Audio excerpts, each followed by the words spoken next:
बच्चों सही मायने में ये अपने आप में दो अलग अलग टॉपिक हैं। नर्व इंपल्स का जनरेशन एक अलग बात होती है, नर्व इंपल्स का कंडक्शन एक अलग बात होती है। देखिए बच्चों, नर्व इंपल्स को जनरेट करना और फिर नर्व इंपल्स को कंडक्ट करते हुए अपने टारगेट ऑर्गन को कंट्रोल करना, यही तो किसी भी नर्व फाइबर का फंक्शन होता है। और आप जानते हैं बच्चों, किसी के फंक्शन की स्टडी को कहा जाता है फिजियोलॉजी। इसलिए इस हेडिंग के नीचे हमने ब्रैकेट में एक छोटा सा वर्ड लिखा है, that is physiology of nerve. देखिए बच्चों, इस बेहद इंपॉर्टेंट टॉपिक को बहुत इत्मीनान के साथ हमें सुनना है, आप कनेक्टेड रहेंगे। आइए शुरू करते हैं बच्चों, ध्यान सुनिए।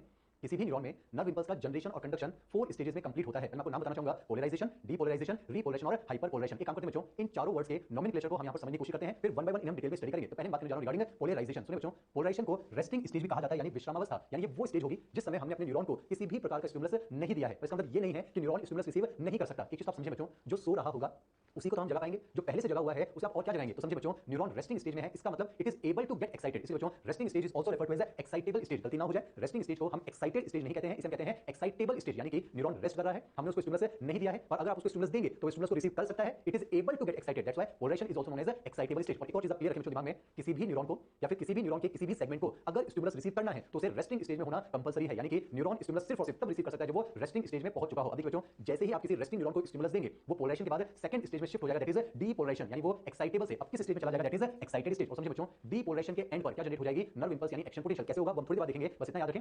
रेस्टिंग स्टेज में न्यूरॉन स्टिमुलस रिसीव कर सकता है, आप जैसे उसको स्टिमुलस देंगे वो एक्साइटेड स्टेज में पहुंच जाएगा, और एक्साइटेड स्टेज के एंड पर नर्व इंपल्स जनरेट होगी और कंडक्ट भी हो जाया करती है। अब देखिए क्या होगा बच्चों, आफ्टर डीपोलराइजेशन यानी आफ्टर एक्साइटेड स्टेज, धीरे धीरे वो न्यूरॉन फिर से रेस्टिंग स्टेज को अटेन करेगा, यानी थर्ड स्टेज में पहुंचेगा, दैट इज रीपोलराइजेशन। बच्चों, इसे नाम दिया जाता है री रेस्टिंग स्टेज। पर खास बात समझें, न्यूरॉन फिर से रेस्ट में आ चुका है, यानी कह सकते हैं ये फिर से स्टिमुलस को रिसीव करने के लिए तैयार हो चुका है। तो खास बात समझें बच्चों, अगर रीपोलराइज न्यूरॉन को अगर आप स्टिमुलस देंगे तो स्टिमुलस रिसीव कर लेगा और वहीं से डीपोलराइजेशन की तरफ अग्रसर हो जाएगा। लेकिन बच्चों, अगर आपने रीपोलराइज न्यूरॉन को स्टिमुलस नहीं दिया तो फिर वो हाइपर रेस्टिंग स्टेज में चला जाएगा, जिसे हम नाम देंगे हाइपरपोलराइजेशन। यानी इंपॉर्टेंट चीज ये निकल कर आती है, हाइपरपोलराइजेशन स्टेज का होना अनिवार्य नहीं है, वो इस बात पर डिपेंड करेगा कि रीपोलराइजेशन के बाद में हमने न्यूरॉन को फिर से स्टिमुलस दिया है या फिर नहीं दिया है। तो इसमें याद रखेंगे, किसी भी न्यूरॉन में नर्व इंपल्स का जनरेशन और कंडक्शन हम 4 स्टेजेस में पढ़ने जा रहे हैं बच्चों, polarization, depolarization, repolarization and hyperpolarization. लेकिन इस बेहद इंपॉर्टेंट टॉपिक हम शुरू करें उससे पहले हम इस टॉपिक का बेस तैयार करने जा रहे हैं। तो देखिए बच्चों, पहले मैं आपको बताना चाह रहा हूं कि न्यूरॉन के अंदर और न्यूरॉन के बाहर की तरफ किन-किन आयन की क्या-क्या कंसंट्रेशन पाई जाती है। तो देखिए बच्चों, आपके सामने हमने न्यूरॉन ड्रॉ किया है, न्यूरॉन का भी हमने एक्सॉन वाला पार्ट ड्रॉ किया है, the longest and the main functional part of neuron. देखिए बच्चों, न्यूरॉन क्या है, एक सेल तो है, इस पार्ट को बहुत इत्मीनान से सुनें क्योंकि इसी पर हमारा पूरा टॉपिक रिलाई करता है। तो देखिए बच्चों, न्यूरॉन क्या है, एक सेल है, और किसी भी सेल के बाहर जो फ्लूइड होता है उसे कहते हैं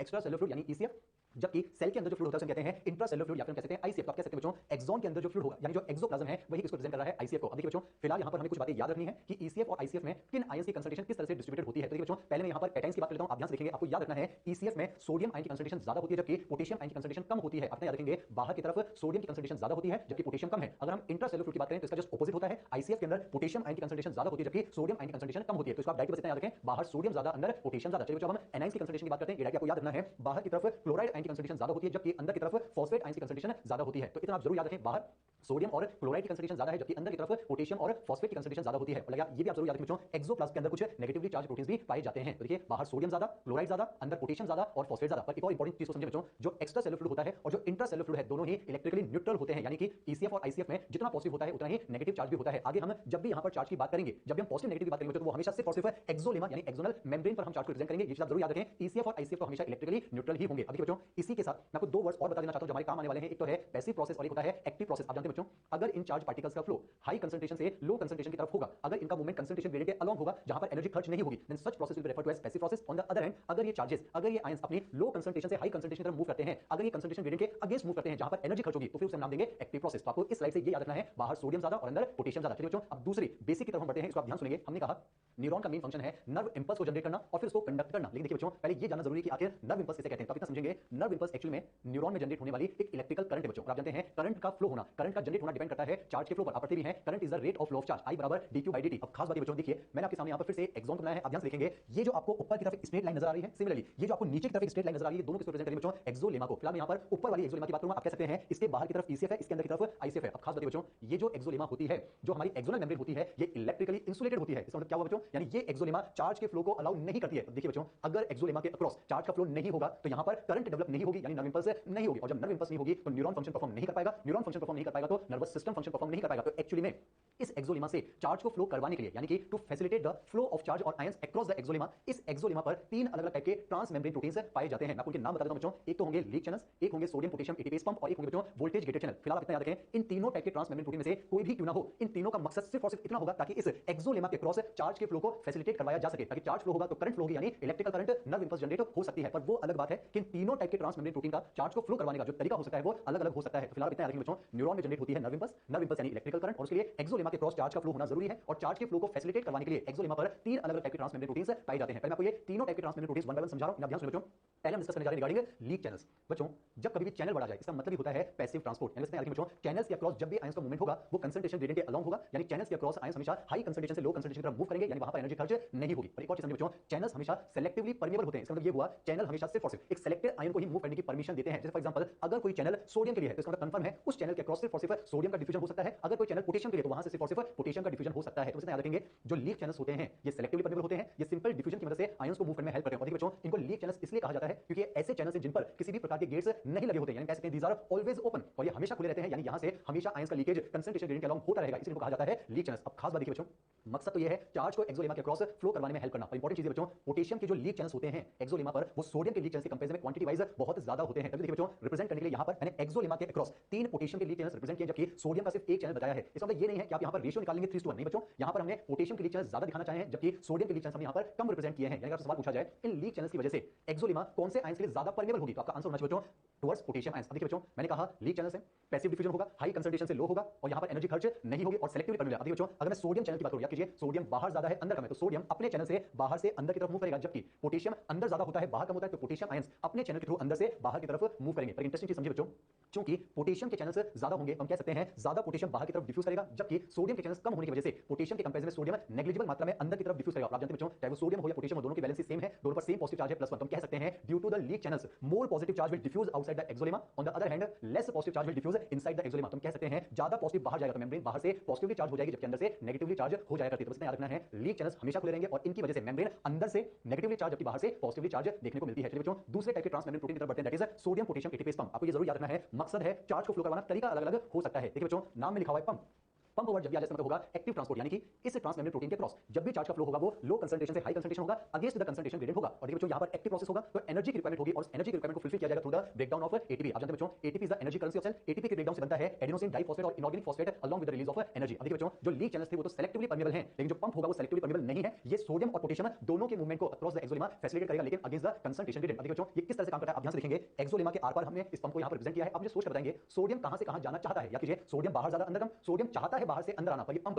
जबरदस्ती एक्टिवली 3 सोडियम को अंदर से बाहर की तरफ मूव करवाएगा। याद कीजिए पोटेशियम चाहता था अंदर से बाहर जाना पर ये एक्टिवली एनर्जी खर्च करके जबरदस्ती 2 पोटेशियम को बाहर से अंदर की तरफ लेकर आता है। बस ध्यान रखिए बच्चों sodium potassium ATPase pump against the concentration gradient 3 sodium को बाहर निकालता है जबकि 2 पोटेशियम को अंदर लेकर आता है और इसके लिए इस पंप पर अंदर की तरफ एटीपी बाइंड होता है। ये पंप एटीपी का हाइड्रोलाइसिस करता है एंड रिलीज ऑफ एनर्जी और इस तरह से यहां पर सोडियम और पोटेशियम का एक्सोलेमा के क्रॉस मूवमेंट को फैसिलिटेट करवाया जाता है। अब इंटरेस्टिंग चीज समझो बच्चों, ये पंप जब भी काम करेगा बाहर की तरफ 3 पॉजिटिव चार्ज आएंगे, अंदर की तरफ सिर्फ 2 पॉजिटिव चार्ज आएंगे, यानी कह सकते हैं जब जब ये पंप काम करेगा मेम्ब्रेन में अंदर की तरफ नेट एक पॉजिटिव चार्ज कम होगा और साथ ही साथ अंदर फॉस्फेट की फॉर्म में नेगेटिव चार्ज जनरेट होगा। तो हम कह सकते हैं जब जब ये पंप काम करेगा मेम्ब्रेन बाहर से पॉजिटिव चार्ज हो जाएगा और अंदर से नेगेटिवली चार्ज हो जाया करती है। सो this is all about sodium potassium ATPase pump. चलिए बच्चों तीसरे टाइप के ट्रांस मेम्ब्रेन प्रोटीन की बात करते हैं, that is voltage gated channel, जिन्हें शॉर्ट में कहेंगे वीजीसी। देखिए फिर से चैनल बढ़ाया यानी कि कंसंट्रेशन ग्रेडियंट के अलोंग मूव होगा, यहां पर आयंस पैसिव डिफ्यूजन से हाई कंसंट्रेशन से लो की तरफ मूव करेंगे। चैनल है तो सेलेक्टिवली परमेबल होंगे, तभी देखिए मैंने यहां पर कुछ सोडियम के चैनल बनाए हैं और कुछ पोटेशियम के चैनल बनाए हैं। पर अनलाइक लीक चैनल्स वहां पर याद जो पोटेशियम के चैनल ज्यादा थे, लेकिन यहां पर आपको मान के चलना है सोडियम वीजीसी और पोटेशियम वीजीसी का नंबर एप्रोक्सीमेटली इक्वल होता है। लेकिन खास बात देखिए बच्चों ये ऐसे चैनल हैं जिन पर गेट्स लग चुके हैं, यानी कि ये हमेशा खुले नहीं रहेंगे। याद कीजिए लीक चैनल्स हमेशा खुले रहते हैं लेकिन ये ऐसे चैनल जिन पर गेट लग चुके हैं और जब गेट होंगे तो गेट जरूरत के हिसाब से खुल भी सकते हैं और बंद भी हो सकते हैं। मैं आपको बता दूं बच्चों इन चैनल्स के जो गेट होते हैं उनकी ओपनिंग और क्लोजिंग को रेगुलेट करने का काम करता है कैल्शियम आयन। कौन करता है बच्चों? Calcium ion. अब देखिए ऐसे चैनल हैं जिनके गेट्स वोल्टेज डिपेंडेंट होते हैं, उन्हें नाम दिया जाता है वोल्टेज गेटेड चैनल। यानी बच्चों वोल्टेज में बदलाव की वजह से इनके गेट्स खुल या फिर बंद हो सकते हैं। अब आपको इनकी प्रॉपर्टीज याद रखनी बच्चों, जो सोडियम वीजीसीज होते हैं वो लो वोल्टेज पर खुलते हैं जबकि पोटेशियम वीजीसीज हाई वोल्टेज पर खुलते हैं। आईपी बच्चों सोडियम वीजीसीज लो वोल्टेज पर खुला करते हैं जबकि पोटेशियम वीजीसीज हाई वोल्टेज पर खुल जाया करते हैं। इसका मतलब हम कह सकते हैं दोनों टाइप के वीजीसीज कभी भी साथ में ओपन नहीं होंगे। लो वोल्टेज पर जब ये खुलेंगे तो वो बंद हो जाएंगे, हाई वोल्टेज पर जब ये खुलेंगे तो सोडियम वाले बंद हो जाया करते हैं। यानी दोनों वीजीसीज कभी भी साथ में फंक्शनल नहीं देखने को मिलेंगे। पर खास बात बच्चों दोनों टाइप की वीजीसीज एक साथ बंद जरूर रह सकते हैं। हम थोड़ी बार डिस्कस करेंगे दोनों टाइप की वीजीसीज रेस्टिंग स्टेज में यानी पोलराइजेशन में बंद रहा करते हैं। अब देखिए बच्चों मान लेते हैं वोल्टेज कम हुआ, जैसे वोल्टेज कम होगा सोडियम वीजीसीज खुलेंगे। मैंने कहा ये चैनल्स हैं, यहां से सेलेक्टिवली परमिटिविटी देखने को मिलेगी। सोडियम कहां से कहां आएगा बच्चों? बाहर से अंदर की तरफ। तो देखिए जब लो वोल्टेज होगा सोडियम वीजीसी खुलेंगे, सोडियम का रैपिड इन्फ्लक्स होगा और जब पॉजिटिव चार्ज अंदर आएगा तो मेम्ब्रेन अंदर से पॉजिटिव और बाहर से नेगेटिव हो जाया करती है। ऑन द अदर हैंड जैसे वोल्टेज ज्यादा होगा पोटेशियम वीजीसी खुलेंगे, पोटेशियम हाई कंसंट्रेशन से लो डिफ्यूज होंगे यानी अंदर से बाहर की तरफ मूव करेंगे, पॉजिटिव चार्ज बाहर मूव करेगा तो मेम्ब्रेन बाहर से पॉजिटिव और अंदर से नेगेटिव हो जाया करती है। तो फिलहाल मैंने आपको बस इतना बताया बच्चों, एक्सॉन की मेम्ब्रेन से चार्ज को फ्लो करवाने के लिए एक्सोलेमा पर 3 अलग-अलग टाइप के ट्रांस मेम्ब्रेन प्रोटीन पाए जाते हैं। तीनों का तरीका अलग-अलग है पर मकसद एक है और मकसद है बच्चों चार्ज को फ्लो करवाना। लीक चैनल्स हमेशा खुले रहेंगे, पैसिवली काम करते हैं। Sodium potassium ATPase pump actively काम करता है जबकि वोल्टेज गेटेड चैनल हमेशा खुले नहीं रहेंगे, ये वोल्टेज डिपेंडेंट इनकी ओपनिंग और क्लोजिंग कंट्रोल की जाती है और साथ ही साथ ये वोल्टेज डिपेंडेंट है, ये लो वोल्टेज पर खुलते हैं, हाई वोल्टेज पर खुलते हैं। अब एक चीज आपसे पूछना चाहूं बच्चों, देखिए हमने देखा पोटेशियम के जो लीक चैनल्स होते हैं वो सोडियम के लीक चैनल से ज्यादा, यानी कह सकते हैं the permeability of membrane, the permeability of axolemma is comparatively more for potassium ions as compared to sodium. लेकिन ये तब तक आप कह पाएंगे जब तक दोनों टाइप के वीजीसीज बंद हैं, क्योंकि देखिए बच्चों जैसे ही सोडियम के वीजीसीज खुलेंगे वहां से सोडियम का रैपिड इन्फ्लक्स होगा। इसी समझिए बच्चों, लीक चैनल से तो बहुत कम मात्रा में चार्ज का फ्लो होगा, लेकिन वोल्टेज गेटेड चैनल से बल्क मात्रा में ट्रांसपोर्ट देखने को मिलता है। तो देखिए बच्चों लीक चैनल्स हमेशा खुले रहेंगे, लीक चैनल की वजह से मेम्ब्रेन की परमिबिलिटी पोटेशियम के लिए ज्यादा होगी, लेकिन वो सिर्फ और सिर्फ तब तक होगी जब तक कि सोडियम वीजीसीज बंद है। जैसे ही सोडियम वीजीसी खुलेंगे, माना कि लीक चैनल्स चल रहे हैं पर सोडियम का बल्क ट्रांसपोर्ट होने की वजह से अब हम कहेंगे कि मेम्ब्रेन की परमिबिलिटी किस लिए बढ़ चुकी है, that is for sodium ions. तो बच्चों यहां पर हमने तीनों टाइप के ट्रांसमिशन प्रोटीन्स को डिस्कस किया। अब हम शुरू करने जा रहे हैं the mechanism of generation and conduction of nerve impulse. पहली स्टेज से शुरुआत करने जा रहा हूं, दैट इज पोलराइजेशन। पोलराइजेशन को कहा जाता है बच्चों रेस्टिंग स्टेज। मैं आपको बता चुका हूं, हमने अभी अपने न्यूरॉन को स्टिमुलस नहीं दिया है, पर न्यूरॉन को स्टिमुलस देंगे तो वो एक्साइट होने की एबिलिटी रखता है, इसलिए इसको नाम दिया जाता है एक्साइटेबल स्टेज। और नाम से पता चलता है बच्चों ड्यूरिंग पोलराइजेशन स्टेज जो एक्सोलेमा होती है, जो एक्सोनल मेम्ब्रेन होती है, वो किस तरह से होती है बच्चों, पोलराइज्ड होती है। यानी याद रखें रेस्टिंग स्टेज में मेम्ब्रेन पोलराइज्ड होती है और किस तरह से पोलराइज्ड होती है फिलहाल याद रखें बच्चों, मेम्ब्रेन अंदर की तरफ से नेगेटिवली चार्ज होती है जबकि बाहर की तरफ से पॉजिटिव चार्ज होती है। आपको याद रखना बच्चों, रेस्टिंग स्टेज में मेम्ब्रेन अंदर की तरफ से नेगेटिवली चार्ज होती है, ऑन द अदर हैंड बाहर की तरफ से पॉजिटिवली चार्ज होती है। पर एक और चीज याद रखें बच्चों, मेम्ब्रेन के क्रॉस जो चार्जेस है वो इक्वल एंड ऑपोजिट होंगे। तो यहां पर जब हम पोटेंशियल की बात करेंगे बच्चों, पोटेंशियल भी इक्वल एंड ऑपोजिट होंगे। जैसे फॉर एग्जांपल आप कंसीडर कर लें, मान लेते हैं अंदर की तरफ का पोटेंशियल है V1 इक्वल्स टू -35 मिलीवोल्ट, आप कह सकते हैं बाहर का potential V2 it will be equals to +35 millivolt. देखिए बच्चों रेस्टिंग स्टेज में मेम्ब्रेन के क्रॉस जब आप पोटेंशियल डिफरेंस को कैलकुलेट करते हैं उसे हम नाम देते हैं resting membrane potential. NCERT page number 318 ऊपर ऊपर लिखा बच्चों, the potential difference across a resting membrane is known as resting membrane potential. और मैंने आपसे कहा ये रेस्टिंग स्टेज में मेम्ब्रेन के क्रॉस पोटेंशियल डिफरेंस बच्चों, तो इसको आप रिप्रेजेंट करेंगे डेल्टा V से। और स्टैंडर्ड कहता है हमेशा inner surface minus outer surface का पोटेंशियल आपको कैलकुलेट करना है। तो हम इस पोटेंशियल डिफरेंस को कैलकुलेट करते हैं V1 V2, आप कैलकुलेट करेंगे -35 माइनस +35 मिलीवोल्ट, इसकी वैल्यू निकल कर आती है बच्चों, दैट इज -70 मिलीवोल्ट। एक चीज को आप याद रखें, इस टॉपिक में जब भी हम पोटेंशियल की वैल्यू लिखेंगे उसके आगे की तरफ जो साइन होगा वो हमेशा अंदर की तरफ की पोलैरिटी को रिप्रेजेंट करेगा। जैसे कि इस वैल्यू में ये माइनस साइन इस बात को इंडिकेट करता है कि रेस्टिंग स्टेज में मेम्ब्रेन अंदर से नेगेटिवली चार्ज होती है। वैसे बच्चों अलग अलग न्यूरॉन के लिए रेस्टिंग मेम्ब्रेन पोटेंशियल की वैल्यू अलग अलग हो सकती है, तभी हम कहते हैं रेस्टिंग मेम्ब्रेन पोटेंशियल की पूरी एक रेंज निकल कर आती है और वो रेंज होती है -60 टू -85 मिलीवोल्ट। आप मानकर चलें जिस न्यूरॉन को हम स्टडी कर रहे हैं उसके लिए रेस्टिंग मेम्ब्रेन पोटेंशियल वैल्यू कितनी बच्चों, दैट इज -70 मिलीवोल्ट। एक बार फिर से समराइज करते हैं बच्चों, first stage that is polarization, resting stage, able to receive stimulus, able to get excited, that is excitable stage. Membrane polarize होती है, अंदर से नेगेटिव बाहर से पॉजिटिव चार्ज होती है। और रेस्टिंग स्टेज में मेम्ब्रेन के क्रॉस जो पोटेंशियल डिफरेंस है वो कितना होता है बच्चों, दैट इज -70 मिलीवोल्ट। अब हमें ये समझना है कि रेस्टिंग स्टेज में आखिर ऐसा क्या हुआ कि मेम्ब्रेन अंदर से नेगेटिव और बाहर से पॉजिटिव चार्ज हो जाती है। और देखिए बच्चों इसको समझाने के लिए आपके लिए बड़ी मेहनत से एक खूबसूरत सा एनिमेशन हमने डिजाइन किया है, इसे आप ध्यान से देखेंगे। देखिए आपके सामने ये क्या बच्चों, एक्सोलेमा, बाहर की तरफ ECF, अंदर ICF। याद कीजिए बाहर सोडियम ज्यादा अंदर पोटेशियम ज्यादा। इस बार हमने तीनों टाइप के ट्रांसमेम्ब्रेन प्रोटीन को एक साथ यहां पर प्रेजेंट किया। आप देख सकते हैं बच्चों पोटेशियम के चैनल यहां पर ज्यादा दिखाए हैं एज कंपेयर टू सोडियम के चैनल। देखिए बच्चों मैं आपको बता चुका हूं leak channels are always open, these are also one of the important factors for maintaining the resting membrane potential. मैंने आपको कहा था बच्चों रेस्टिंग स्टेज में दोनों टाइप की वीजीसीज बंद हैं, यहां पर सोडियम वीजीसी बंद है और पोटेशियम वीजीसी बंद है। और जब तक सोडियम वीजीसी बंद है due to the influence of more leak channels, आप कह सकते हैं the axolemma is more permeable for potassium ions and nearly impermeable for sodium ions. देखिए क्या होगा बच्चों, ज्यादा पॉजिटिव बाहर की तरफ चला जाएगा, मेम्ब्रेन बाहर से पॉजिटिव चार्ज हो जाएगी जबकि अंदर से नेगेटिव चार्ज होती है। तो रेस्टिंग स्टेज में मेम्ब्रेन को अंदर से नेगेटिव बनाने के लिए पहला फैक्टर जो रिस्पांसिबल है that is the presence of more number of leak channels for potassium. देखिए बच्चों इसके लिए एनसीईआरटी के स्टेटमेंट लिखा है, पढ़कर बता रहा हूं, ध्यान सुनेंगे। When a neuron, NCERT page number 317 second paragraph as it is बोल रहा हूं बच्चों, कॉमास भी चेंज नहीं होंगे, आप ध्यान सुनें। When a neuron is not conducting any impulse that is resting, the axonal membrane is comparatively more permeable for potassium ions and nearly impermeable for sodium ions. देखिए बच्चों दूसरे फैक्टर की तरफ बढ़ते हैं, ध्यान सुनेंगे। हमने कहा था रेस्टिंग मेम्ब्रेन पोटेंशियल होता है -70 मिलीवोल्ट, इसमें क्या होता है बच्चों, एप्रोक्सीमेटली -65 से लेकर -67 तो इन लीक चैनल्स की फंक्शनिंग की वजह से आ जाता है। पर रेस्टिंग स्टेज को मेंटेन करवाने के लिए जो मेन रिस्पांसिबिलिटी उठाता है वो कौन है बच्चों, सोडियम पोटेशियम एटीपी पंप। याद कीजिए ये पंप किस तरह से काम करता है, आपके खूबसूरत सा एनिमेशन है। देखिए आप जानते हैं इस पंप पर एटीपी जुड़ेगा, एटीपी का ब्रेकडाउन होगा, बनेगा एडीपी और इनऑर्गेनिक फॉस्फेट। मैंने आपसे कहा था बच्चों ये पंप जबरदस्ती 3 सोडियम को बाहर की तरफ मूव करेगा। आप यहां पर एनिमेशन से देख सकते हैं 3 सोडियम जबरदस्ती बाहर की तरफ मूव करवाए जाएंगे, on the other hand 2 potassium जबरदस्ती अंदर की तरफ मूव करवाए जाएंगे। तो मैंने आपको बताया बच्चों जब जब ये पंप काम करेगा मेम्ब्रेन अंदर से नेगेटिवली चार्ज हो जाएगी जबकि बाहर से पॉजिटिवली चार्ज हो जाया करती है। और बच्चों रेस्टिंग स्टेज में दोनों टाइप की वीजीसीज एक साथ बंद हैं, तो इतने याद रखेंगे लीक चैनल्स काम कर ही रहे हैं। सोडियम पोटेशियम एटीपी पंप -70 तक मेंटेन करने के लिए रिस्पांसिबल है जबकि रेस्टिंग स्टेज में हमारे वीजीसीज बंद होते हैं। अब इसी चीज को हमने थ्योरेटिकली एनसीईआरटी पेज नंबर 317 का second paragraph as it is आपके लिखा है बच्चों, हेडिंग पढ़ सकते हैं factors contributing to the negativity of axonal membrane on the inner side during resting stage. पहला फैक्टर आपको समझ आ रहा होगा बच्चों, पोटेशियम के लीक चैनल सोडियम से ज्यादा है तो मेम्ब्रेन की परमिएबिलिटी पोटेशियम के लिए ज्यादा है, ज्यादा पोटेशियम बाहर चला जाएगा, ज्यादा पॉजिटिव चार्ज बाहर डिफ्यूज हो जाएगा तो मेम्ब्रेन बाहर से पॉजिटिव और अंदर से नेगेटिव। दूसरा फैक्टर जो इंपॉर्टेंट है that is the action of sodium potassium ATP pump. NCERT बच्चों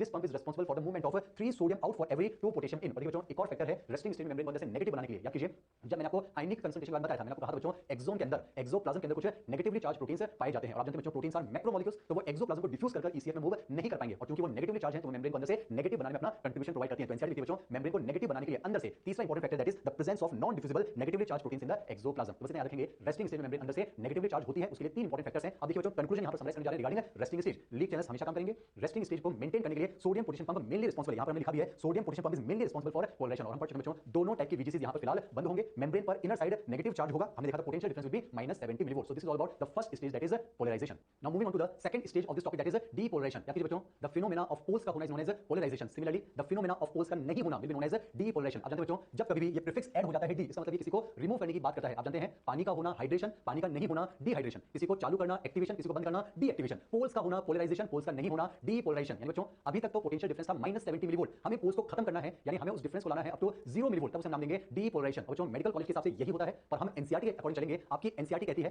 पोलैरिटी का रिवर्स हो जाना कहलाता है डीपोलराइजेशन। आपको फिर से बता दूं बच्चों, अंदर की तरफ नेगेटिव था, बाहर पॉजिटिव था, पोल्स का खत्म हो जाना, 0 मिलीवोल्ट हो जाना, उसे हम एक्चुअली कहते हैं डीपोलराइजेशन। पर हम अपनी एनसीईआरटी को फॉलो करते हुए चलेंगे तो according to NCERT the reversal of polarity, यानी कि अंदर नेगेटिव था, अंदर पॉजिटिव हो जाना, बाहर पॉजिटिव था, बाहर नेगेटिव हो जाना, उसे कहा जाता है डीपोलराइजेशन। तो आपके लिए डीपोलराइजेशन का मतलब होगा द रिवर्सल ऑफ पोलैरिटी। और डीपोलराइजेशन में जो मेम्ब्रेन होती है उसे कहा जाता है बच्चों डीपोलराइज्ड मेम्ब्रेन। इतना याद रखेंगे, पोलराइज्ड मेम्ब्रेन अंदर से नेगेटिव, बाहर से पॉजिटिव होती है। On the other hand depolarised membrane अंदर से पॉजिटिव होती है, जबकि बाहर से नेगेटिव होती है। देखिए बच्चों, आपको पोलैरिटी को रिवर्स करना है, तो रिवर्स करने के लिए आप खुद सोचिए, पहले अंदर नेगेटिव था, बाहर पॉजिटिव था, हमें पोलैरिटी को रिवर्स करना है। इसका मतलब हमें बाहर के पॉजिटिव चार्ज को अंदर की तरफ लेकर आना है। आप मुझे सोच कर बताएं बच्चों, सोडियम और पोटेशियम में से वो कौन सा पॉजिटिव चार्ज है जो कि अंदर आना चाहता है? आपका जवाब होना चाहिए सोडियम। याद कीजिए, सोडियम बाहर ज्यादा होता है, अंदर कम होता है, तो सोडियम बाहर से अंदर आना चाहता है। तो क्या होता है बच्चों, जैसे ही किसी रेस्टिंग न्यूरॉन को स्टिमुलस मिलता है, जो सोडियम वीजीसीज होते हैं वो ओपन हो जाया करते हैं, और जाहिर सी बात है उन्हें ही ओपन होना चाहिए। क्योंकि देखिए अभी पोटेंशियल कितना बच्चों, -70 मिलीवोल्ट, यानी लो वोल्टेज है, और लो वोल्टेज पर सोडियम वीजीसीज ओपन हो जाया करते हैं। तो इस चीज को जरूर याद रखेंगे, रेस्टिंग मेम्ब्रेन को जैसे ही स्टिमुलस मिलेगा, सोडियम वीजीसीज ओपन होंगे, और धीरे धीरे हम किस तरफ बढ़ेंगे बच्चों, टुवर्ड्स डीपोलराइजेशन। एक और चीज समझें, डीपोलराइजेशन के दौरान आपको मेम्ब्रेन की पोलैरिटी को रिवर्स करना है, यानी अंदर की तरफ पॉजिटिव जनरेट करना है। और याद कीजिए बच्चों, सोडियम पोटेशियम एटीपीएस पंप जब भी काम करता है मेम्ब्रेन को अंदर से नेगेटिव बनाता है, इसलिए हम कह सकते हैं during depolarization sodium potassium ATPase pump non functional state में प्रेजेंट होगा। आइए इसको एक खूबसूरत एनिमेशन की मदद से समझते हैं। आपके साथ जुड़िए बच्चों, देखिए ये तो है रेस्टिंग स्टेज। याद कीजिए, लीक चैनल्स हमेशा खुले रहेंगे, पोटेशियम के लीक चैनल ज्यादा हैं, ज्यादा पॉजिटिव बाहर जाएगा, मेम्ब्रेन बाहर से पॉजिटिवली चार्ज हो जाएगी और अंदर से नेगेटिवली चार्ज हो जाएगी। ये तो था बच्चों रेस्टिंग स्टेज। लेकिन अब आपने इस रेस्टिंग न्यूरॉन को क्या दिया बच्चों, स्टिमुलस। बहुत मेहनत से डिजाइन किया, आप ध्यान से देखिए बच्चों, और मैंने आपको बताया जैसे ही स्टिमुलस मिलेगा सोडियम वीजीसीज ओपन होंगे। याद कीजिए, इन वीजीसीज की ओपनिंग को रेगुलेट करता था कैल्शियम। तो क्या होगा, सोडियम वीजीसीज के गेट से कैल्शियम रिमूव होगा, सोडियम वीजीसीज ओपन होंगे, और सोडियम अपनी हाई कंसंट्रेशन से लो कंसंट्रेशन यानी बाहर से अंदर की तरफ मूव करेगा। तो हम कह सकते हैं मेम्ब्रेन अंदर से पॉजिटिव होने लगेगी, जबकि बाहर से नेगेटिव होने लगेगी। पर यहां पर एक खास बात सुनिए बच्चों, अभी है -70 मिलीवोल्ट रेस्टिंग स्टेज। जैसे ही स्टिमुलस मिला, सोडियम के कुछ वीजीसीज यहां पर ओपन होते हैं, इसलिए यहां लिखा है बच्चों only a few sodium VGCs are open. लेकिन क्या होगा, जैसे ही कुछ सोडियम वीजीसीज खुलेंगे, सोडियम का इन्फ्लक्स होगा, हम अंदर से पॉजिटिव की तरफ बढ़ेंगे, यानी कि पोटेंशियल डिफरेंस -70 से पॉजिटिव की तरफ बढ़ता है बच्चों। ये पहुंच जाता है लगभग -55 टू -60 मिलीवोल्ट। कहां पहुंचता है बच्चों, -55 to -60 millivolt. Now this potential is known as threshold potential. Very important, आप ध्यान से बच्चों, आप जानते हैं थ्रेशोल्ड वर्ड का मतलब होता है minimum. So this is the minimum potential required to achieve depolarization. I repeat बच्चों, the minimum potential required to achieve depolarization is known as threshold potential. खास बात देखिए, -70 से जब आप थ्रेशोल्ड पोटेंशियल पर पहुंचे हैं, तो कितने पोटेंशियल का चेंज हुआ है बच्चों? यहाँ पर चेंज हुआ है बच्चों +10 टू +15 मिलीवोल्ट। और ये जो पोटेंशियल डिफरेंस में चेंज हुआ है, this is known as threshold stimulus. दोनों की डेफिनेशन एक बार ध्यान सुनो बच्चों, the minimum potential required to complete depolarization is known as threshold potential. On the other hand, the minimum potential change required to complete depolarization is known as threshold stimulus. अब क्या होगा बच्चों, जैसे ही थ्रेशोल्ड स्टिमुलस मिल जाएगा, ज्यादा मात्रा में sodium वीजीसीज खुल जाया करते हैं। फिर से एक खूबसूरत एनिमेशन के साथ प्रेजेंट कर रहे हैं, आप ध्यान से देखिए बच्चों। अभी है ये रेस्टिंग स्टेज, आपने देखा जो लीक चैनल से वो हमेशा काम कर रहे हैं, लेकिन इस बार थ्रेशोल्ड स्टिमुलस मिल चुका है बच्चों। और जब थ्रेशोल्ड स्टिमुलस मिल जाएगा, ज्यादा मात्रा में सोडियम वीजीसीज ओपन हो जाया करते हैं। देखिए यहां पर ज्यादा सोडियम वीजीसीज खुलेंगे, तो सोडियम का बल्क ट्रांसपोर्ट होगा, यानी rapid influx of sodium will take place. और उसकी वजह से क्या बच्चों, मेम्ब्रेन अंदर की तरफ से पॉजिटिव और बाहर की तरफ से नेगेटिव होने लग जाएगी, पोलैरिटी 0 को अटेन करके फाइनली रिवर्स हो जाएगी, और -70 से हम पहुंचेंगे अप्रॉक्सिमेटली +30 टू +45 मिलीवोल्ट। यहां पर हमने लिखा है बच्चों, मेम्ब्रेन इस बार अंदर से पॉजिटिव हो जाएगी, जबकि मेम्ब्रेन बाहर से नेगेटिव हो जाएगी, पोलैरिटी रिवर्स हो चुकी है। हम पहुंच चुके हैं +30 टू +45 मिलीवोल्ट। और इसी पॉइंट पर क्या जनरेट होती है बच्चों, नर्व इंपल्स या फिर एक्शन पोटेंशियल। अब इसमें याद रखेंगे, रेस्टिंग स्टेज में मेम्ब्रेन की परमिबिलिटी पोटेशियम के लिए ज्यादा है, स्टिमुलस की वजह से सोडियम वीजीसीज खुल जाया करते हैं, यानी कह सकते हैं stimulus induces the increase in permeability for sodium. कुछ सोडियम के वीजीसीज खुलेंगे, सोडियम का इन्फ्लक्स होगा। एक बार आप थ्रेशोल्ड पोटेंशियल पर पहुंच जाएं, एक बार मेम्ब्रेन को थ्रेशोल्ड स्टिमुलस मिल जाए, अब ज्यादा सोडियम वीजीसीज खुलेंगे, सोडियम का रैपिड इन्फ्लक्स होगा, और पोलैरिटी रिवर्स हो जाया करती है। मेम्ब्रेन अंदर से पॉजिटिव बाहर से नेगेटिव हो जाया करती है, और जब पोलैरिटी रिवर्स हो जाती है, this is known as depolarization. Potential difference पहुंचता है +30 टू +45 मिलीवोल्ट, और इसी को नाम दिया जाता है नर्व इंपल्स या फिर एक्शन पोटेंशियल। अगर आपसे सवाल पूछा जाए डीपोलराइजेशन के लिए कौन से आयन रिस्पांसिबल हैं, तो आंसर होना चाहिए बच्चों सोडियम। अगर पूछा जाए कौन से ट्रांसमेम्ब्रेन प्रोटीन रिस्पांसिबल हैं, तो आंसर होगा सोडियम वीजीसी। तो स्टेटमेंट बोलने जा रहा हूं, कई बार एग्जाम में आ चुका है, depolarization occurs due to the influx of sodium ions. अब देखिए बच्चों, इसी के लिए यहां पर हमने फिर से थ्योरी लिखी है, आप ध्यान से लिखेंगे।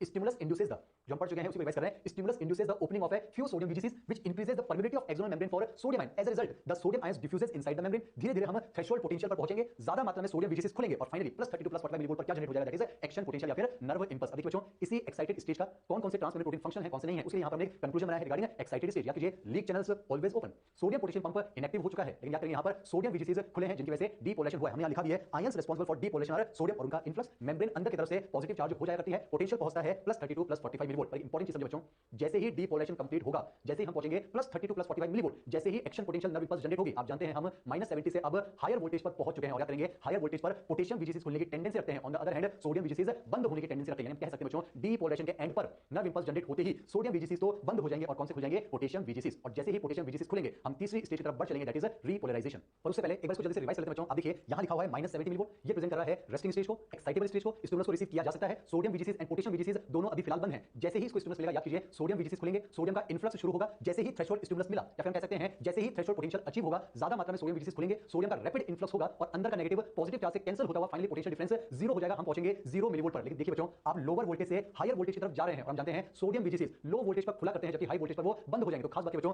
0 मिलीवोल्ट आते ही सोडियम वीजीसीज बंद होना शुरू होंगे और उनको बंद होने थोड़ा समय लगेगा। तब तक और ज्यादा सोडियम का इन्फ्लक्स हो जाया करता है, मेम्ब्रेन अंदर से पॉजिटिव हो जाया करती है, पोटेंशियल डिफरेंस पहुंचता है +32 +45 मिलीवोल्ट। देखिए सोडियम वीजीसीज बंद होना शुरू हुए पर उनके लेट बंद होने की वजह से और ज्यादा सोडियम अंदर आ गया है, इसी को नाम दिया जाता है ओवरशूट। और देखिए बच्चों, पोलैरिटी रिवर्स हो चुकी है, अंदर नेगेटिव था अंदर पॉजिटिव हो चुका है, इसीलिए -70 से लेकर +30 millivolt this entire process is referred to as depolarization and depolarization occur due to the influx of sodium ions. हमने देखा बच्चों, इसी पॉइंट पर क्या जनरेट होगी, नर्व इंपल्स या फिर एक्शन पोटेंशियल, वो कंडक्ट हो जाएगी। वो हम थोड़ी देर बाद डिस्कस करेंगे। लेकिन याद कीजिए सोडियम वीजीसीज 0 मिलीवोल्ट पर बंद होना शुरू हुए थे, लेकिन +30 मिलीवोल्ट पर वो कंप्लीटली क्लोज हो जाया करेंगे और अब पहुंच चुके हैं एक्सट्रीम हाई वोल्टेज पर। तो वहां पर पोटेशियम वीजीसीज खुल जाया करते हैं और कौन सी स्टेज हो जाएगी, दैट इज रीपोलराइजेशन। देखिए बच्चों, अब क्या होगा, मैंने यहां पर लिखा है सोडियम वीजीसीज पूरी तरह से बंद हो जाएंगे, पोटेशियम वीजीसीज खुल जाएंगे। और याद कीजिए, जब पोटेशियम वीजीसी खुलेंगे तो पोटेशियम अंदर ज्यादा है, बाहर का में तो पोटेशियम रैपिडली बाहर की तरफ डिफ्यूज होने लगेगा, मेम्ब्रेन पोटेंशियल धीरे धीरे फिर से नेगेटिव की तरफ आने लगेगा। और जैसे ही हम +30 से वापस से -70 मिलीवोल्ट को अचीव कर लेंगे, उसी का नाम क्या होगा बच्चों, रीपोलराइजेशन। पर एक और चीज को समझें, याद कीजिए रीपोलराइजेशन के दौरान हमें डीपोलराइज मेम्ब्रेन को जो अंदर से पॉजिटिव है उसे अंदर से नेगेटिव बनाना है बच्चों। तो याद कीजिए डीपोलराइजेशन के दौरान जो सोडियम पोटेशियम एटीपीएस पंप बंद हो गया था, रीपोलराइजेशन के दौरान वो फिर से एक्टिव हो जाया करता है। यानी कह सकते हैं रीपोलराइजेशन में सोडियम पोटेशियम एटीपीएस पंप और पोटेशियम वीजीसीज दोनों मिलकर काम करेंगे ताकि मेम्ब्रेन को अंदर से फिर से नेगेटिव बनाया जा सके। और हम जानते हैं बच्चों, जैसे ही मेम्ब्रेन फिर से -70 पर पहुंचेगी, यानी जैसे मेम्ब्रेन रीपोलराइज होगी, री रेस्टिंग स्टेज में आ चुकी होगी, वो फिर से एक नए स्टिमुलस को रिसीव करने के लिए तैयार हो जाती है। और याद रखिए बच्चों, रेस्टिंग पोटेंशियल को रीस्टोर करने में जो समय लगता है उसे कहा जाता है रिफ्रैक्टरी पीरियड, क्योंकि जब तक ये पीरियड कंप्लीट नहीं होगा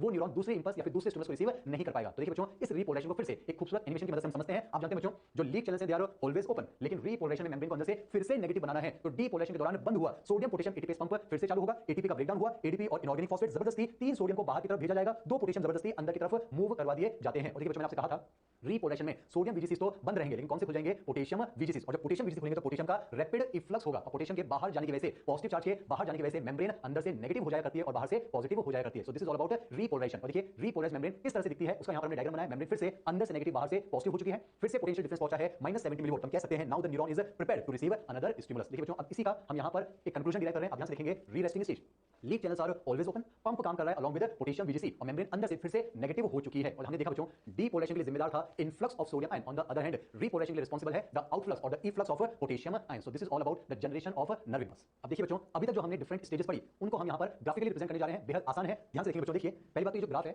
ये हम दो चीजों के बीच में बनाएंगे। एक्स एक्सिस पर हम टाइम को लेते हैं बच्चों इन मिली सेकंड्स, वाई एक्सिस पर हमने पोटेंशियल को लिया है मिलीवोल्ट। देखिए हम यहां पर कुछ मार्किंग्स किए हैं, -70 मिलीवोल्ट आपको समझ आ रहा होगा, ये रेस्टिंग स्टेज को रिप्रेजेंट करेगा, -60 मिलीवोल्ट ये थ्रेशोल्ड पोटेंशियल को रिप्रेजेंट करेगा और +30 मिलीवोल्ट ये हमारी एक्शन पोटेंशियल यानी नर्व इंपल्स को रिप्रेजेंट करेगा। एक बार जल्दी से रिवाइज करते हैं, आप ध्यान सुनिए बच्चों, -70 मिलीवोल्ट ये पॉइंट रिप्रेजेंट करता है रेस्टिंग स्टेज, यहां पर लीक चैनल्स काम कर रहे होंगे, सोडियम पोटेशियम एटीपीएस पंप काम कर रहा होगा और दोनों टाइप की वीजीसीज यहां पर बंद होंगे, मेम्ब्रेन स्टिमुलस को रिसीव कर सकती है। जैसे हम यहां पर स्टिमुलस देंगे, याद कीजिए कुछ सोडियम वीजीसीज खुलेंगे, सोडियम का इन्फ्लक्स होगा, +10 to +15 मिलीवोल्ट यानी थ्रेशोल्ड स्टिमुलस का अचीवमेंट होगा, -60 मिलीवोल्ट पर हम पहुंचेंगे, थ्रेशोल्ड पोटेंशियल पर पहुंचेंगे तो ज्यादा मात्रा में सोडियम वीजीसीज खुलेंगे, सोडियम का रैपिड इन्फ्लक्स होगा, हम 0 पर पहुंचेंगे, सोडियम वीजीसीज बंद होना शुरू होंगे, बंद होने में थोड़ा समय लगेगा, तब तक और सोडियम अंदर आ जाएगा, ओवरशूट हो जाएगा और हम पहुंचेंगे +30 to +45 मिलीवोल्ट और -70 से +30 पर पहुंचना, this entire process known as depolarization and it takes place due to the influx of sodium ions. याद कीजिए बच्चों, इस टॉपमोस्ट पॉइंट पर नर्व इंपल्स जनरेट होगी, एक्शन पोटेंशियल जनरेट होगा, वो कंडक्ट होगा, कैसे होगा वो थोड़ी देर बाद डिस्कस करेंगे। याद कीजिए सोडियम वीजीसीज 0 पर बंद होना शुरू हुए थे, पर +30 पर वो पूरी तरह से बंद हो जाएंगे, उस हाई वोल्टेज पर पोटेशियम वीजीसीज खुल जाएंगे, हम सोडियम पोटेशियम एटीपीएस पंप को बाद में शुरू करेंगे और इन दोनों की मदद से फाइनली हम -70 पर फिर से लौट आएंगे और +30 से -70 आना, this process is known as repolarisation which occurs due to the outflux of potassium ions. लेकिन याद कीजिए बच्चों, मैंने आपको कहा था मेम्ब्रेन -70 पर आ गई है, it has become once again responsive for further stimulation, यानी कि इसने अपने रिफ्रैक्टरी पीरियड को कंप्लीट कर लिया है, रेस्टिंग पोटेंशियल को अचीव कर लिया है। अगर इस समय यहां पर न्यूरॉन को स्टिमुलस दे दिया जाए तो वो स्टिमुलस को रिसीव कर लेगा, ग्राफ यहीं से ऊपर चला जाएगा वापस डीपोलराइजेशन की ओर। हम मानकर चल रहे हैं कि इस पॉइंट पर अगर स्टिमुलस नहीं दिया, देखिए बच्चों हम +30 से -70 पर आ चुके हैं, हम लो वोल्टेज पर आ चुके हैं और याद कीजिए लो वोल्टेज पर पोटेशियम वीजीसीज बंद होंगे, पर उनको बंद होने में थोड़ा समय लगेगा, तब तक और पोटेशियम बाहर चला जाएगा तो मेम्ब्रेन अंदर से और नेगेटिव हो जाया करती है, ग्राफ पहुंच जाता है -90 मिलीवोल्ट के आसपास, हद से ज्यादा पोलराइजेशन हो गया, this is known as hyperpolarization. और खास बात बच्चों, हाइपर पोलराइजेशन पर जो सोडियम पोटेशियम एटीपीएस पंप है वो मेम्ब्रेन को फिर से वापस पोलराइजेशन स्टेट में लेकर आ जाया करते हैं। सो this is all about the generation of nerve impulse. एक चीज को समझे बच्चों, डीपोलराइजेशन के एंड पर क्या जनरेट होती है, नर्व इंपल्स। अब वो कंडक्ट कैसे होगी उसे हम डिस्कस करते हैं, आइए कंटिन्यू करते हैं।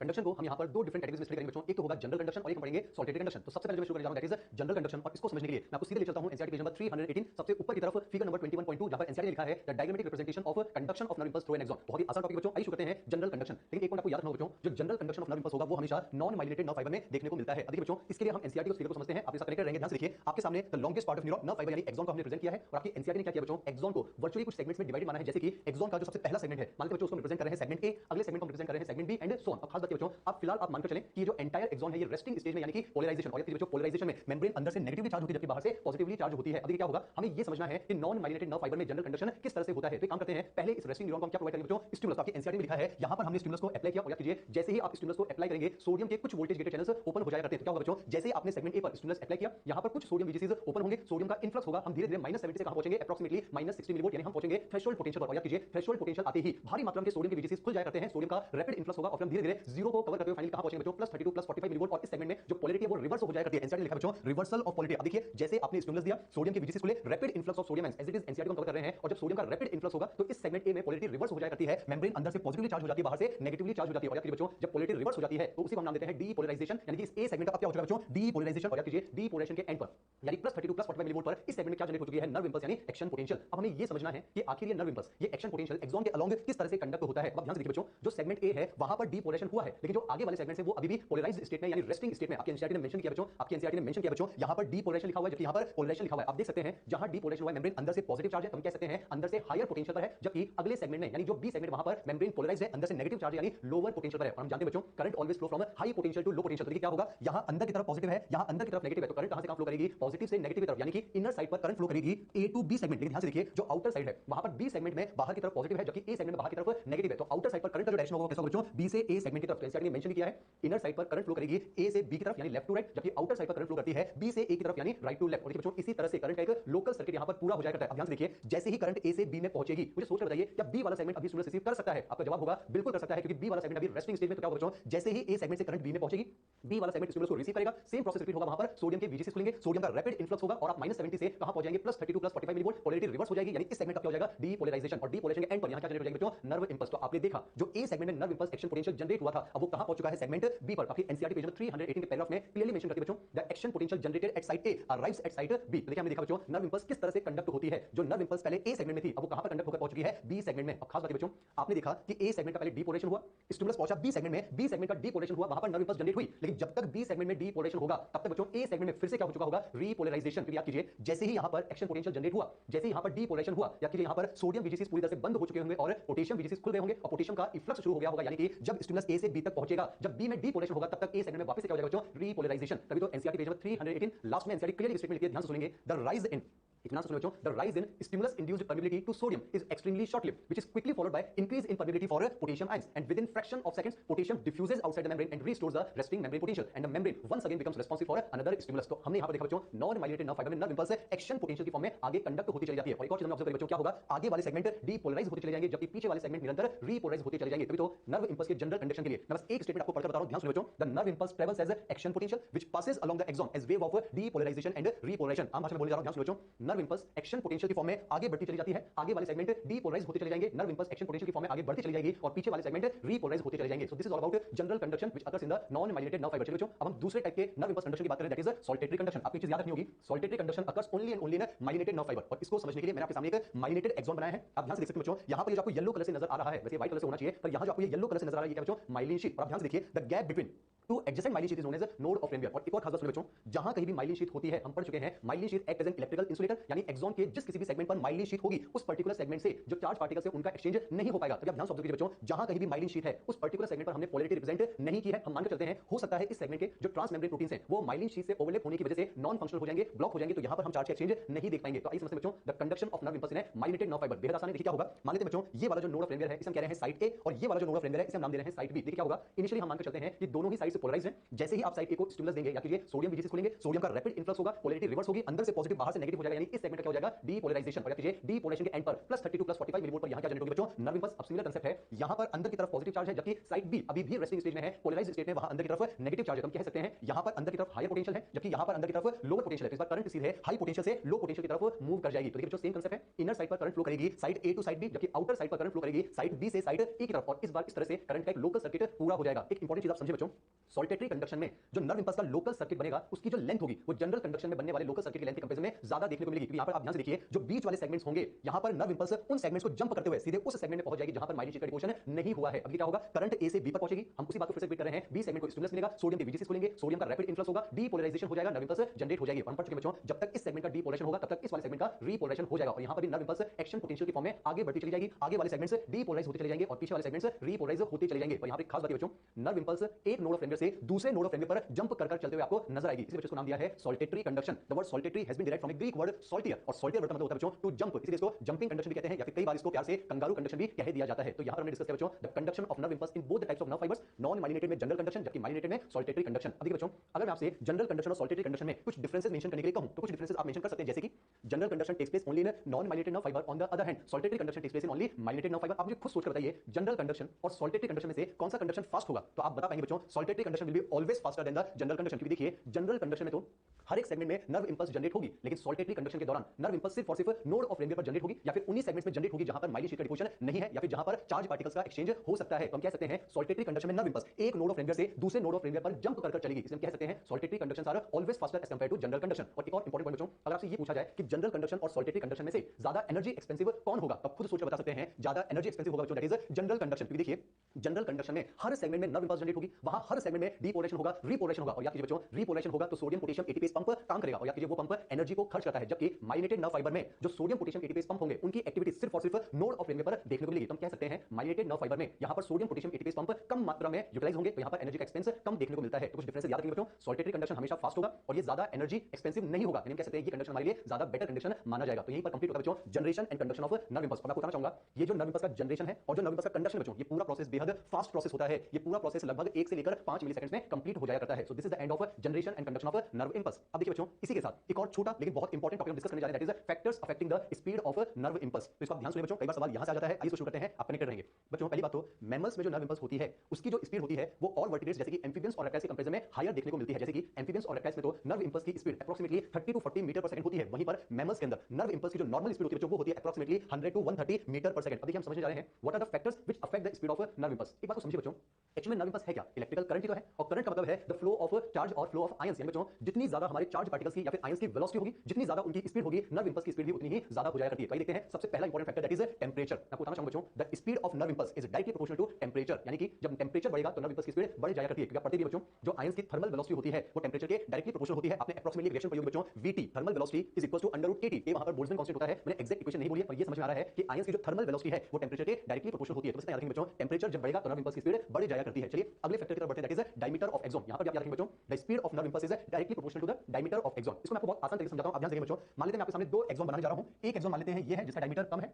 ऑन द अदर हैंड एक एक्सॉन ये है जिसका डायमीटर ज्यादा है। मान लेते हैं बच्चों ये आपके शहर की पतली पतली गलियां हैं, और मान लेते हैं बच्चों ये नेशनल हाईवे। आप खुद मुझे सोचकर बताइए कहां पर आपकी गाड़ी की स्पीड ज्यादा होगी, तो आपका जवाब होगा नेशनल हाईवे पर। क्यों? क्योंकि आप जानते हैं बच्चों नेशनल हाईवे पर वहां पर कॉलिजन के चांसेस काफी कम हो जाएंगे। तो सिमिलरली बच्चों जब डायमीटर बढ़ेगा तो जो आयंस होंगे वो ज्यादा स्पीड से फ्लो कर पाएंगे, क्योंकि उनके कॉलिजन के चांसेस कम होंगे, वो अपनी काइनेटिक एनर्जी को मेंटेन कर पाएंगे, उनकी स्पीड बढ़ेगी तो नर्व इंपल्स की स्पीड बढ़ जाया करती है। तो याद रखेंगे बच्चों, यानी कि एक्सॉन का डायमीटर बढ़ता है तो नर्व इंपल्स की स्पीड बढ़ जाया करती है। चलिए अगले फैक्टर की तरफ बढ़ते हैं, दैट इज प्रेशर। इसको आप ध्यान सुनिए बच्चों, the speed of nerve impulse is inversely proportional to pressure. ये आपको डिटेल में नहीं पढ़ना है, बस याद रखेंगे बच्चों जब किसी एक्सॉन पर प्रेशर अप्लाई होता है तो जो ट्रांसमेम्ब्रेन प्रोटीन्स होती हैं उनके फंक्शन में कहीं ना कहीं इनहिबिशन कॉज होता है, कहीं ना कहीं उनकी फंक्शनिंग प्रॉपर नहीं हो पाती है, नर्व इंपल्स का जनरेशन थोड़ा स्लो हो जाता है, नर्व इंपल्स का कंडक्शन भी स्लो हो जाया करता है। अब इसमें याद रखेंगे कि प्रेशर बढ़ता है तो नर्व इंपल्स की स्पीड कम हो जाया करती है। अब इस सिलसिले में सबसे इंपॉर्टेंट फैक्टर जो हम डिस्कस करने जा रहे हैं, that is the effect of myelination on the speed of nerve impulse. हमने ये चीज देखी बच्चों, जब एक्सॉन पर माइलिन शीट का डिपोजिशन होता है तो नर्व इंपल्स की स्पीड बढ़ जाया करती है, क्योंकि वहां पर सॉल्टेटरी कंडक्शन देखने को मिलता है। पर यहां पर मैंने लिखा बच्चों अप टू सर्टेन एक्सटेंट, यानी कह सकते हैं the speed of nerve impulse is directly proportional to myelination but up to certain extent. और इसको समझाने के लिए यहां पर आपको एक सिंपल सा क्वेश्चन पूछने जा रहा हूं, आप ध्यान से देखिए बच्चों। मान लेते हैं मैंने आपके सामने तीन एक्सॉन्स बनाए हैं ए, बी और सी। मान लेते हैं बच्चों ए वाला जो है ये है कंप्लीटली अनमाइलिनेटेड नर्व फाइबर। मान लेते हैं बच्चों जो बी वाला है ये है myelinated nerve fibre but with the presence of node of Ranvier. आप ध्यान से देखिए, जो ए है वो तो है अनमाइलिनेटेड नर्व फाइबर, लेकिन जो बी है बच्चों ये है myelinated nerve fibre with node of Ranvier. और मान लेते हैं बच्चों जो सी वाला है it is fully myelinated nerve fibre, ये ऐसा नर्व फाइबर जिस पर माइलिन शीट एंटायर लेंथ पर प्रेजेंट है, यानी यहां पर नोड ऑफ रेनवियर एब्सेंट है। अब अगर मैं आपसे सवाल पूछूं बच्चों कि इन तीनों में से नर्व इंपल्स की स्पीड सबसे ज्यादा किसमें होगी, तो अगर आप इस पॉइंट को इस ब्रैकेट को हटाकर पढ़ेंगे तो शायद आप गलती कर बैठेंगे बच्चों। आप आंसर दे देंगे कि सर यहां पर माइलिनेशन सबसे ज्यादा है तो यहां स्पीड सबसे ज्यादा होगी। नहीं बच्चों, ये आपके मेन एग्जाम में पूछा भी जा चुका है। मैं आपको बताना चाहूंगा जो सी वाला एक्सॉन है यहां पर तो नर्व इंपल्स का कंडक्शन होगा ही नहीं, क्योंकि आप ध्यान से देखिए अगर एक्सॉन की एंटायर लेंथ पर माइलिन शीट होगी तो वहां पर तो कभी भी करंट का लोकल सर्किट पूरा हो ही नहीं पाएगा। देखिए यहां पर चार्ज का एक्सचेंज हो ही नहीं पाएगा, तो यहां पर हम कंडक्शन की बात नहीं करेंगे। यानी बच्चों सी वाले एक्सॉन पर नर्व इंपल्स का कंडक्शन नहीं दिखाया जाएगा। अब अगर मैं आपसे ए और बी में नर्व इंपल्स की स्पीड पूछूं तो आप बता पाएंगे कि the speed in B will be greater than that of speed in A, क्योंकि आप बता सकते हैं यहां पर सॉल्टेटरी कंडक्शन होगा जबकि यहां पर जनरल कंडक्शन होगा। तो इसी के साथ एक बेहद इंपॉर्टेंट टॉपिक हम फिनिश करते हैं बच्चों, that is generation and conduction of nerve impulse.